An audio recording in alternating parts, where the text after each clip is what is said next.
Robert Redford, a name synonymous with Hollywood excellence, has embarked on a captivating journey beyond the glitz and glamour of the silver screen. At 86 years old, his presence may be less frequent, but his legacy resonates with enduring power. In this video, we delve into the enigmatic reasons behind Redford's reduced visibility, and we'll take a look at his passion for cars. Join Factsverse as we present, at 86 years old, this is the car Robert Redford drives. His legacy. Robert Redford has left an indelible mark on the world of cinema, not just through his acting prowess, but also through his creation of the Sundance Film Festival. This event, founded in 1978 and officially named Sundance in 1991, has been a launchpad for many of today's cinematic luminaries, including Steven Soderbergh, Quentin Tarantino, Elizabeth Olsen, Michael B. Jordan, and Jennifer Lawrence. The festival has been a beacon of independent cinema, providing a platform for fresh, innovative voices in the industry. It's also been instrumental in the discovery of new talent and promotion of films that might not otherwise have reached a wider audience. The festival's commitment to showcasing diverse and underrepresented voices has had a profound impact on the film industry, but it has faced its share of controversy. A recent report by Variety highlighted how film festivals, including Sundance, have become wary of showcasing films that might stir social media backlash. The handling of the Jihad Rehab documentary at Sundance was a prime example. Despite these challenges, Redford has remained largely silent on these issues. In 2018, Redford announced his retirement from acting, only to make a brief return in Avengers Endgame the following year. He also stepped back from his public work for the Sundance Film Festival. During the 2019 celebration, he shared his decision to step away from the festival in the same capacity he'd held for so many years. However, it didn't diminish his love for the art of filmmaking or his unwavering support for emerging talents. Instead, it signaled a shift, a newfound freedom to explore different avenues and embrace new experiences. The exploration was beautifully illustrated when his grandson, Dylan Redford, co-directed a film for the festival. The film, titled Omniboat, a fast boat fantasia, was an unconventional Miami mosaic that even featured Redford voicing a dolphin named Lokia. Despite being in retirement, Redford agreed to participate in his grandson's project, showcasing his enduring support for young filmmakers and his family. A glimpse into Robert Redford's relationships with female co-stars.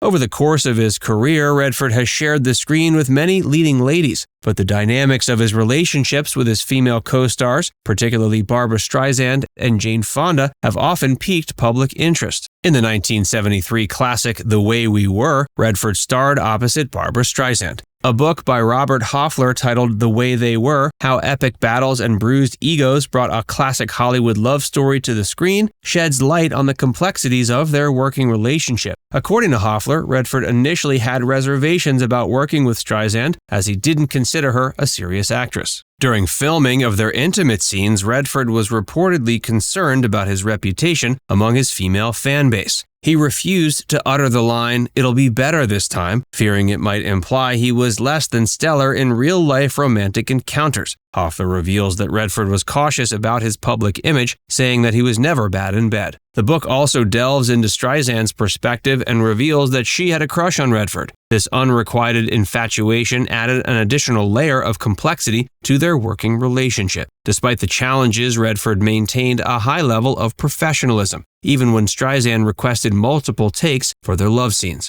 Hoffler further reports that Redford took precautions to ensure his comfort during these scenes, allegedly wearing 2 pairs of underwear as a form of protection. Moving on to Jane Fonda, another of Redford's notable co-stars, recent comments shed light on their on-set dynamics. In a candid interview, Fonda remarked that Redford has an issue with women. She recalled instances where Redford seemed to be in a perpetually bad mood on set, leading her to believe that she was somehow responsible. Despite this observation, Fonda acknowledged Redford as a very good person.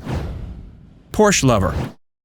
In the world of classic cars, few tales are as compelling as that of the 1964 Porsche 904 GTS, a vehicle that once belonged to Redford. The green coupe, a symbol of racing heritage and Hollywood glamour, was the star of the Bonhams Paris event. It fetched a staggering $1.5 million, a testament to its historical significance and enduring appeal. The car's value has skyrocketed from its original price of just over $7,000, equivalent to about $63,000 today. The Porsche 904 GTS was designed for racing, a purpose it fulfilled with distinction. It was the first Porsche with a fiberglass body, a feature that was quite innovative in 1964. It was equipped with a 2-liter flat-4 engine matted to a 5-speed gearbox that provides 180 brake horsepower. Its first owner was racer and collector Steve Earle, who quickly sold it to Steve Berg. After a couple years on the racetrack, the car found its way to Robert Redford in 1966. Redford, a known Porsche enthusiast, kept the car for almost a decade before selling it. Redford's ownership of the Porsche adds a layer of Hollywood glamour to the car's history. The actor drove Porsches quite regularly since the beginning of his career in the 60s. The 904 GTS was just one of several that Redford owned, including several 911s and 912s and a 1955 Porsche 550 Spyder RS. Redford's journey into the world of racing began with a simple visit to Bondurant's racing school. After introducing Paul Newman to the racing school, his passion for cars was ignited. He quickly developed an affinity for Porsches in particular.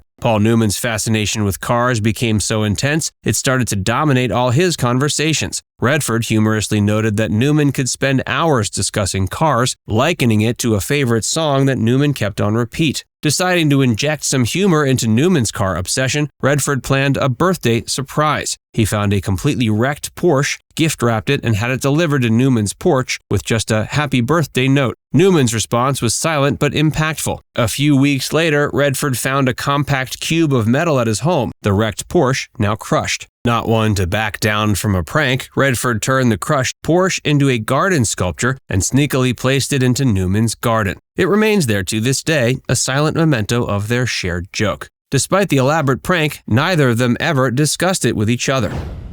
Retirement? Once a ubiquitous presence in the world of cinema, the sight of Redford gracing our screens has become increasingly rare. While some may assume Redford has fully retired, the reality is more nuanced. Retirement, it seems, is a label Redford hesitates to embrace fully. In various interviews, he's expressed a desire to step away from acting and focus his energy on directing and producing. While his on-screen performances may have become less frequent, his passion for the art of storytelling remains unwavering. Even in discussions surrounding his retirement from acting, he hints at a continued interest in the director's chair. His last directorial endeavor, the captivating The Company You Keep, graced the screens in 2014. He's also kept his creative flame burning through his ventures as a producer. The list of his recent credits attests to his ongoing dedication to bringing compelling stories to life. From the captivating 2021 documentary The Mustangs, America's Wild Horses, to the highly anticipated TV series Dark Winds, Redford's presence behind the scenes continues to shape and elevate the artistic landscape. Now it's time to hear from you. What's your favorite Redford movie? Let us know in the comments section below.